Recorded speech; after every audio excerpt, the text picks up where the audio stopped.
Hello, hello. Welcome to Girl, Let's Agree to Disagree. I am your host, Jessica Milagros from Big Brother Season 21. We are here with BREYDON White, who is the runner-up for Big Brother Canada Season 9. And we're here with the beautiful Azah. Azah, congratulations. Congratulations on making it to Final 3. This is such a historic Final 3. How do you feel right now?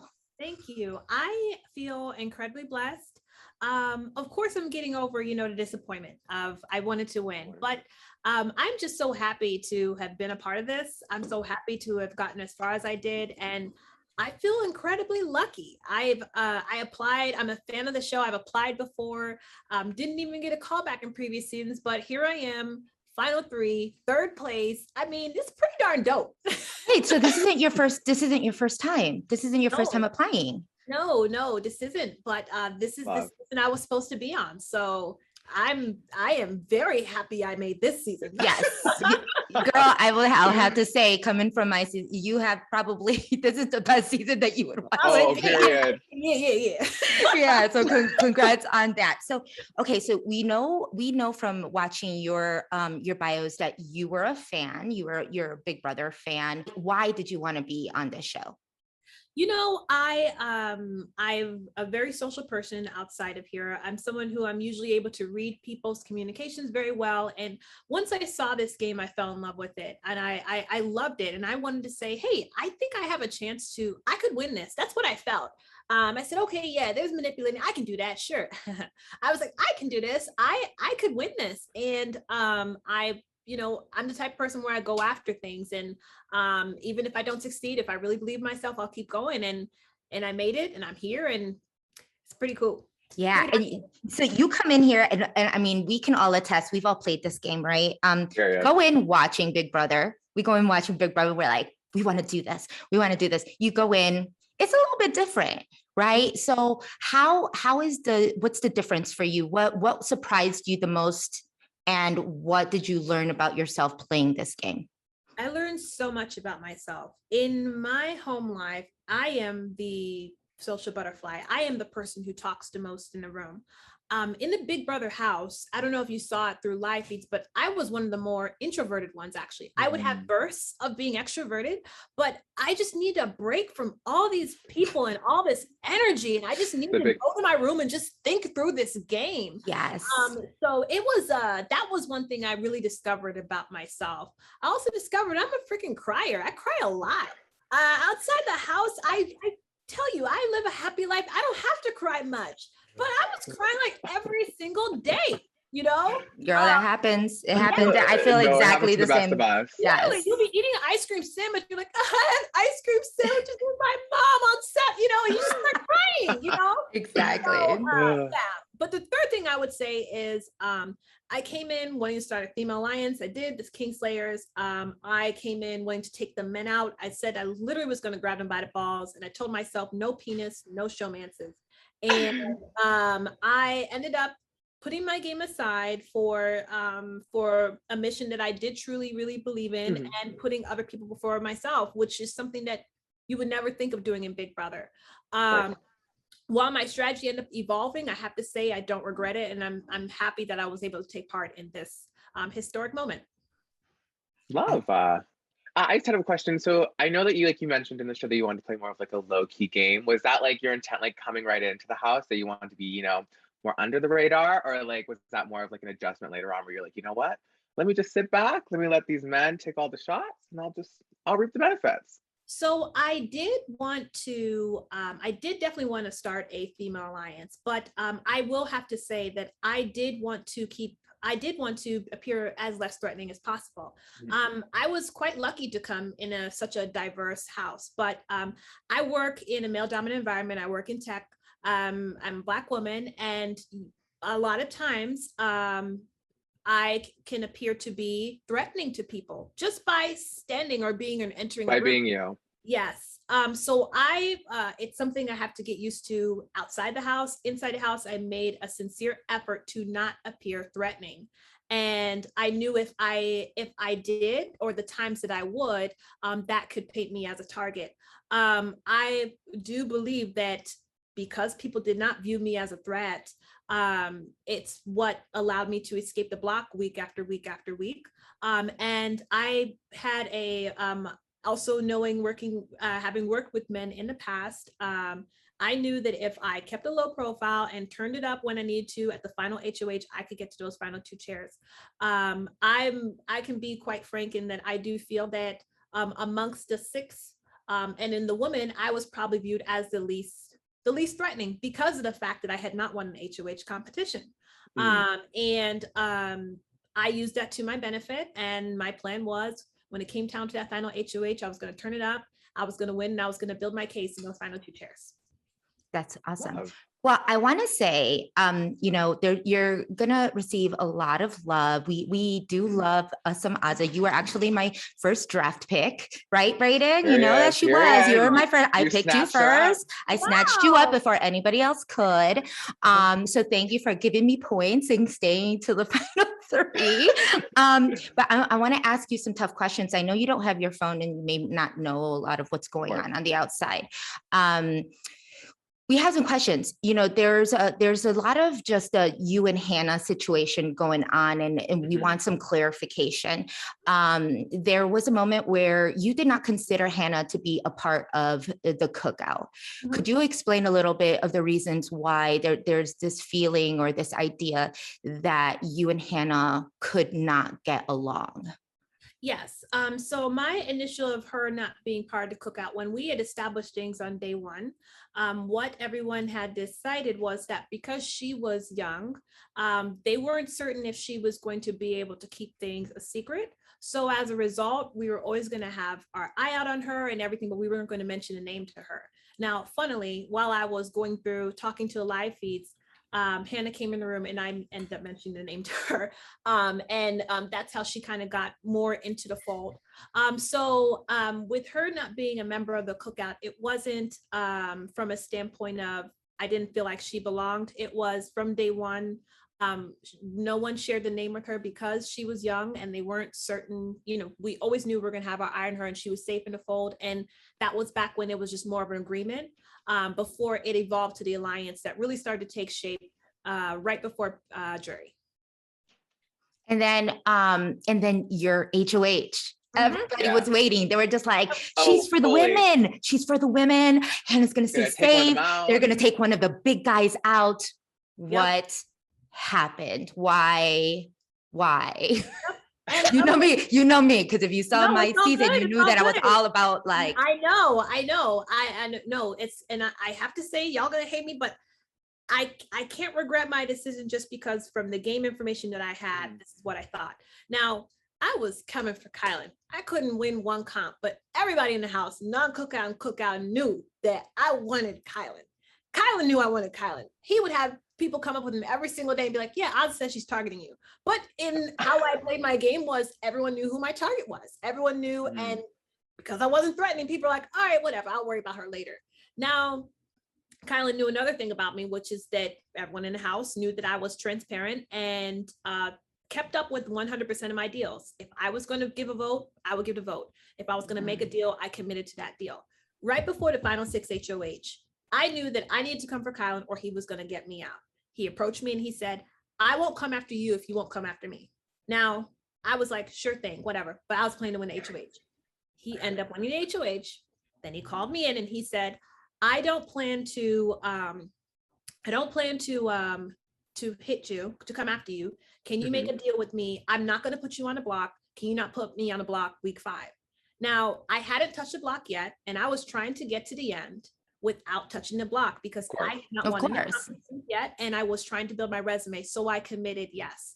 Also, part of my resume was that there was a lot of bloodshed in the alliance that I had not had to take part in because I had been upfront with people on my votes. I had been upfront with people on my targets, and I had played an honest game. So for me at 5 to turn around and target Kylan would go against my resume that I was trying to build a case for somebody at the time who had not won one competition.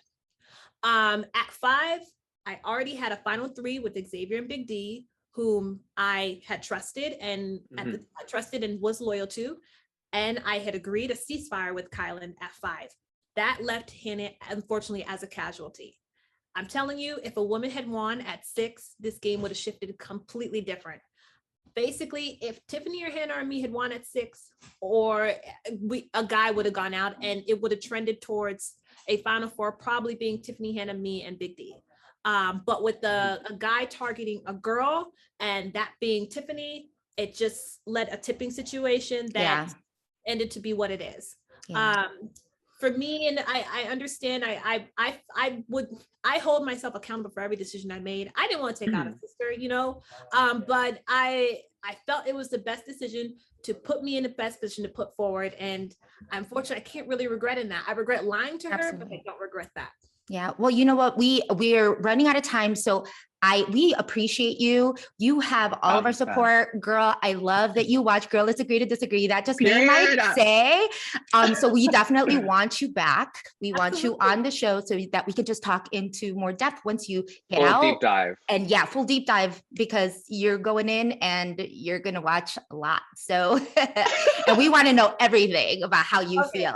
Okay. I'll give you everything. You already know. I would She keeps it 100. Exactly. Well, thank you so much, Azah, for your time. Thank you. Thank you. Thank you, Brayden. Such a pleasure. Okay. She is so sweet. So sweet. So I love her. So kind. I'm like, okay, I know a lot of people have issues with Azah. I think it's specifically, obviously, this whole Hannah versus Azah Twitter war with the stands. I get it. You know, it's this, Brayden. I think, it's very, very different to sit out here and watch them. And even as people who have been in the house, we still have those moments where we're looking at them, we're like, what are you doing? But then because you kind of forget, right? But when you're in it, it's a little different. It's very hard when you're like immersed in it, because obviously from the outside, you're like, girl, like don't do that. Come on.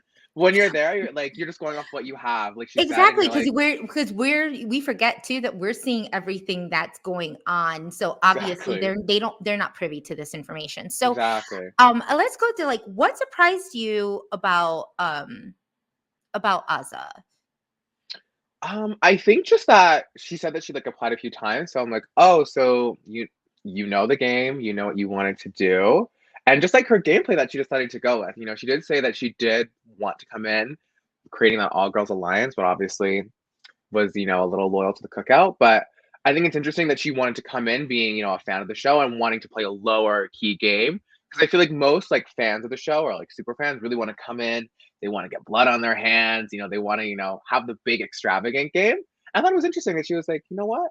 I want to play low key. I'm just going to chill, and see how it goes.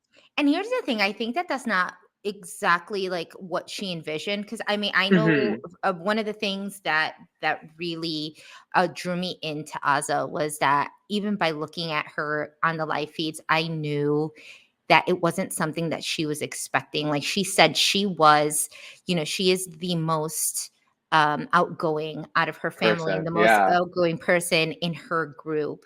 I can attest to that. I am definitely that person for my friends. and then coming into this house where everybody is kind of on a big personality. It's a big personality. And they're like you. A lot shocking. Where you're like, I have to deal with other big personalities as well. Exactly. And it's like, do I compete with those big personalities or do I retreat?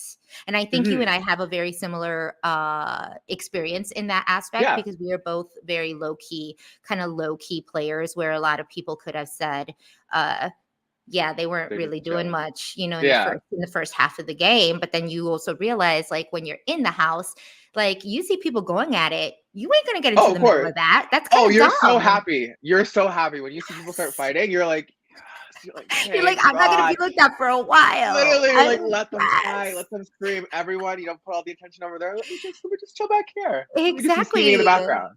So I really appreciate that Azah, even though a lot of people are just like, oh, she was asleep the whole thing. It was she was not there to, to be a show like someone like Big D. He was ready to be famous and this personality. He was the personality. He was the Joker. He was the, all of these things. Entertainment. And the entertainment. And I don't think Azah was really trying to be that. Plus you throw in all of this other energy. You throw all of this other, whether or not, that's one thing that player or the people who are watching can never really understand unless you're in it is the energy that fills that room that either drains you. And if you're an empath or like if you all believe in that stuff, like it's a lot. Yes. 24/7, 7 days a week. Like it's exhausting. Absolutely. So I mean, like we had to kind of give her like that due credit for staying in as long as she did and like dealing with some of these people. You know, we didn't talk about Big D. Obviously, that was. I mean, we only had 10 minutes, y'all, but definitely, I promise you, we will have her back and we will do a definite deep dive. She is a sweetheart, and so okay. I had to ask about Hannah. Everybody was asking about Hannah. People want to know, what is your deal with Hannah? We wanted to know, what is your deal with Hannah? How do you feel, BREYDON? What do you think? Do you feel like this was a good response to the question? I think so. I think obviously it would have been nice to get like a more like thorough reaction. I think like what we said, when you're there, like there's only so much that like you can go off of, and like what she said, like she thought it would be a good decision to do. I just wish that like, I know she said that she wanted to stay true to her word, but I'm like, girl, it's Big Brother. Like, what if you just went against it? You know, just try to shake things up. I think like what we talked about a little earlier, Jess, is that like I think regardless, Hannah, I think regardless, Azah does make it to final 3, no matter who goes or stays. So I think that if anything, it would have honestly probably just built up her resume a little bit more, and kind of would have shown her.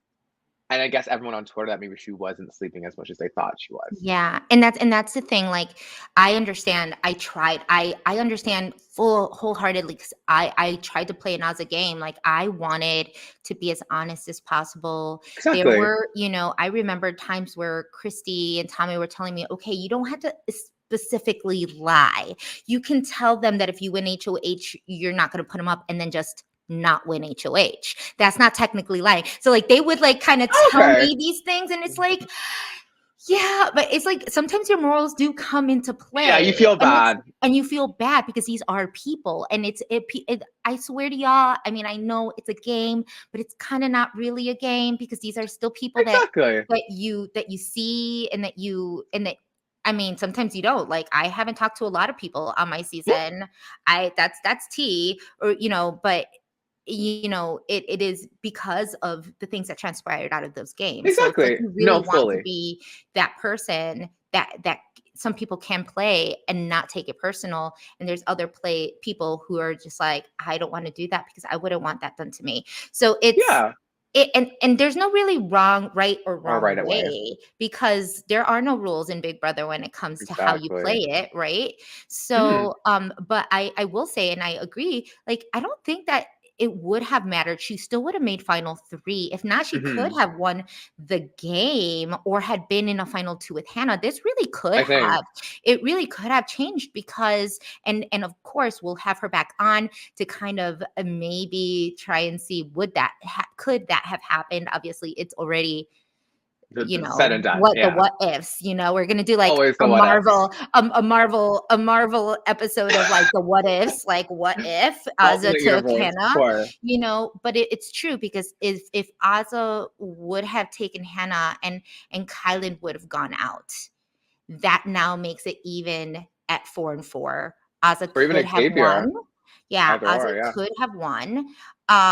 Big D, I don't know if Big D would have. No, it would have been Xavier. Yeah. Xavier still would have put Hannah and Azah on the block. Totally. What would this have looked like? And it's the 3. I mean, and then she would have really had someone to talk to, because I felt really bad for her. This last week, very lonely, just chilling, insanely lonely. And I mean, like, and I think that we should, when we have her back, talk about this relationship with Xavier. I have a feeling that once she gets into her things and people talk to her, especially her sister, who was like, girl, you're going to find out about Xavier today. Oh, you know, when she tweeted like, oh, don't you worry, girl, we will be filling her in fully when she comes home. I was like, exactly. Okay. So this was just the, this was just like a little tidbit of the course, a exit little interview taste. for you all. She is a sweetheart. She watches A Girl Let's Agree to Disagree. A So when we fan. have her back on, we She's a definitely want to give Redditor. her love. She's a Redditor. She is a player. Regardless of, people saying that she kind of slept and all this stuff, Mhm. sometimes that house gets to you. And I so feel Oh, for her, but she fully. definitely was trying, I saw Exactly. her give it, Exactly. You knew her that like the all. cogs were turning and that she was actually like thinking and trying to do things. I think that's very hard as the viewer because when you're there, you have to think about it's like, do I want to make big flashy moves and be known as like this big player, or do I want to kind of lay low and potentially win the game? Because like in the past, typically, if you're a big flashy player, you don't normally win the game. Yeah, You always get taken out by someone. Like that's especially true. like with Xavier. Tiffany, like everyone knew that like she was a mastermind, that she could win comps. Like of course you're a fantastic player, but that does paint a huge target on your back. And as soon as people have the option, X, like they're cutting you out. Exactly. And then you have someone like X who plays a very low under the radar game. And I mean, Exactly. we talked about it on our show. He does like benefit from that pretty, Exactly. that Fully. pretty alpha male privilege. And so a lot of people didn't look at him because he didn't paint a big target. But that's also like very intentional. So you can't Exactly. like it's not like, well, he didn't do anything. Like, yeah, sometimes it is very hard not to get yourself involved into the in the crap that fully. happens Or in the house. exactly. Or like how when people do like throw your name out there and say like, oh, if you let this person say like they're gonna win, like it's very hard to deflect that because that does get people's heads when they're there in that house. That's all you have to think about. You're like, huh, Claire did say that. Yeah, Is she onto something? Absolutely. So I'm excited. We are going to be interviewing Xavier now. Winner. So winner, chicken dinner. So we will be back to discuss his gameplay and what we thought from our interview with him. So stay tuned. And if you don't, click like, subscribe, click to receive the notifications so that you know when this exit interview with Xavier. And of course, we also have Big D coming up, when those will come up. And yes, and and hope you guys enjoy. Yes, definitely. Okay, we will see you soon.